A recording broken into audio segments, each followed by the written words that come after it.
হাতে বেটে মশলার রান্নাটাই কিন্তু অন্যরকম হয়। তো আসসালামু আলাইকুম, welcome back to my channel. সবাই কেমন আছেন? তো আজকে আমি দেশি হাঁস রান্না করব। তার জন্য হাঁসটা আমি সুন্দরভাবে কেটে ধুয়ে পরিষ্কার করে নিয়েছি। এরপরে আমি সমস্ত মশলাগুলো বেটে নিয়েছি। এখানে যে মশলাগুলো আছে আর কি, বাটাবাটির যে মশলাগুলো, সব মশলাই কিন্তু আমি শিলপাটায় হাতে বেটে নিয়েছি। এরপরে একটা হাঁড়িতে আমি এই হাঁসের মাংসগুলো দিয়ে দিয়েছি। এখানে 2টা দেশি হাঁস, তো এখানে এই জন্য আমি একটা হাঁড়িতে রান্না করব, জন্য বড় একটা হাঁড়ি নিয়েছি, অনেকগুলো মাংস।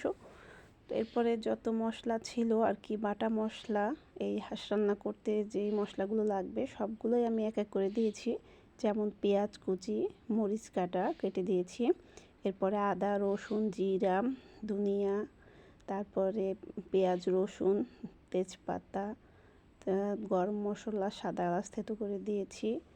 এরপর হলুদের গুঁড়ো, মরিচের গুঁড়ো, স্বাদ মতো লবণ, তেল, তারপর একটু সয়া সস দিয়েছি। এর কারণ হচ্ছে মাংসটা যেন তাড়াতাড়ি সেদ্ধ হয়ে যায়, এই জন্য হালকা একটু সয়া সস দিলাম। এরপর আমি মাংসটা খুব ভালোভাবে মাখিয়ে নিব। আর যে কোনো মাংস যদি এভাবে মশলা দিয়ে সুন্দরভাবে ম্যারিনেট করা যায়, হাত দিয়ে মেখে কিছুক্ষণ রেখে তারপরে রান্না করা যায়, তার টেস্টটা কিন্তু অনেক বেশি আসে। তো কে কীভাবে রান্না করেন জানি না, আমি হাঁসের মাংস হলে এভাবেই রান্না করি। আর এখানে 2টা হাঁস, অনেক বড় একটা হাঁড়িতেই আমি হাঁসটা রান্না করব, এজন্য সব কিছুই আমি দিয়ে নিয়েছি। দেওয়ার পরে আমি রান্না বসাই দিলাম।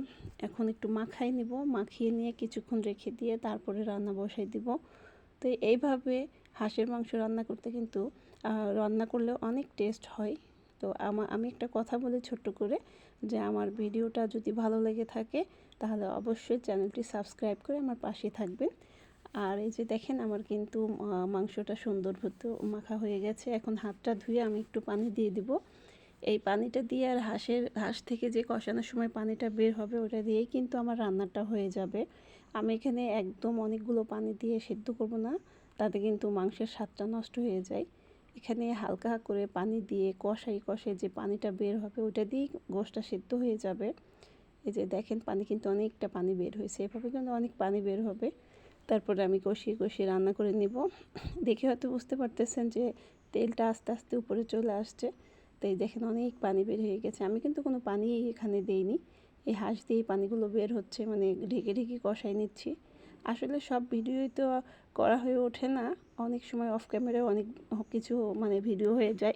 যাই হোক, এই তো হাঁসের মাংস রান্না কমপ্লিট। দেখেন, দেশি হাঁস, এটা যেভাবে রান্না করা যাবে সেভাবেই টেস্ট হবে। তো এখন আমি একটু পরিবেশন করে দিই, যেহেতু রান্নাটা আপনাদের সাথে শেয়ার করলাম, তো একটু পরিবেশনটা সুন্দর করে আপনাদের সাথে শেয়ার করে দিই। তো আজকে এই পর্যন্তই। সবাই ভালো থাকবেন, সুস্থ থাকবেন। আল্লাহ হাফেজ।